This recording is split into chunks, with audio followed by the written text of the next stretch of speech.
আমাদের পরিবারগুলোকে আমি যে একজন দায়িত্বশীল আছি এটা কন্ট্রোলে রাখতে হবে, আওতায় রাখতে হবে, আমার হাওলায় রাখতে হবে। স্ত্রী যেটাই বললো তাকে ছেড়ে দিয়ে দিলাম। এরপরে মেয়ে হয়েছে ক্লাস 9-এ পড়ে, এরপরে দাখিল দিবে, ইন্টার দিবে, অনার্স দিবে। এই মেয়েরা ঈদের দিন, ঈদের পরের দিন বাবাকেও কিছু বলে না, মাকেও কিছু বলে না, মন চাইলে বামে মন চাইলে ডানে, আছে না নেই? আবার আমার এলাকার কিছু যুবকেরা হয়তো বা এই সরকার পাড়া একটা সুনামধন্য এলাকা, এবং এই যুবকেরা করে না, ঈদের দিন বিকালবেলা বা পরের দিন একটা ভোটবটি নিয়ে সেখান থেকে লাফার ঝাপা, আছে না যুবকেরা?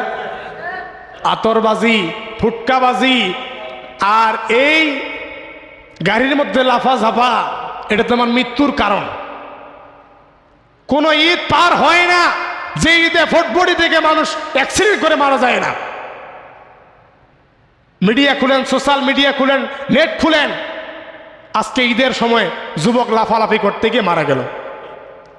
গত পরশু দিন, ঈদের আগের দিন, আমার বাসার একটা মনে করেন যে 18 থেকে 19 বছর যুবক বাইরে কাজ করে, বাসা আসবে, জায়গা পাইলে ট্রেনের উপরে ছাদে চড়ছে। তো ও আবার মাঝে মাঝে টিকটক করে, এদিকে টিকটক আছে না নেই আল্লাহ ভালো জানে। তো মোবাইল নিয়ে ছাদের মধ্যে লাফালাফি করতে কারেন্টের তার ছিল দেখে নেই, গলার মধ্যে লেগে একেবারে ছিটকে পড়ে গেছে। এখন ঈদও গেল, মেডিকেল, এখন বলে জীবন নিয়ে লড়াই। কি সত্য না মিথ্যা এগুলো? এজন্য পরিবারের দায়িত্বশীল হয়েছেন, বাবা হয়েছেন বলেই যে আপনার কোনো কাজ নাই তা নয়। আপনার অনুমতি ছাড়া একটা 15 বছরের মেয়ে কেন বাইরে গেল? কেন যুবক বয়সে, ওই যুবতী বয়সে তার মাথায় কাপড় নাই? কেন বুকে উন্না দিল না? এই জবাবগুলো আল্লাহ তাআলা কিয়ামতের দিন নেবেন। এগুলো আমার মনের কথা নয়, এগুলো আল্লাহ তাআলা জবাব নেবেন। কেন আপনার অনুমতি ছাড়া একজন মেয়ে আরেকজন ছেলেকে নিয়ে পার্কে যায়? কিসের সম্পর্ক তার সাথে? কে এই অধিকার দিয়েছে তোমাকে?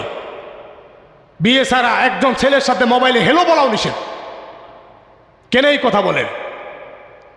ঠান্ডার দিন অনেক ছেলেরা মেয়েরা দেখবেন লেপের ভিতরে রাত 2টা-3টা পর্যন্ত তাদের গার্লফ্রেন্ড, এরপরে জিএফ না বিএফ কি যে বলে, এগুলো ওদের সাথে কথা বলে। এরপরে ফজরের আজান যখন হয় তখন নামাজ বাদ দিয়ে ঘুমায় পড়ে।